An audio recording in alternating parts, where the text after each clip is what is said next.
Okey, untuk Ninja 500 ni horsepower dia ni 45 lah. Tapi aku dah ada tengok ada yang cakap 46 horsepower. Okey, dia punya Nm of torque pun dekat je ke, 42.6 Nm of torque. Nah, pada 6000 rpm So pick up dia memang nice lah. Aku tak pernah try lagi motor ni, tapi dengan berat 171 kg ni, pick up macam ni memang nice lah. Beza lah dengan Ninja 250. 37 horsepower je, dekat 10 horsepower jugalah. 23 Nm of torque, dia jauh dia punya torque dia. So aku rasa dia punya torque dia lebih kuat daripada 250 lain.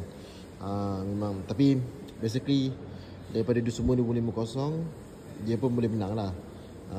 So kira harga macam ni, SE punya model dah cun sangat lah. Korang tak payahlah beli 250, terus je ambil 500.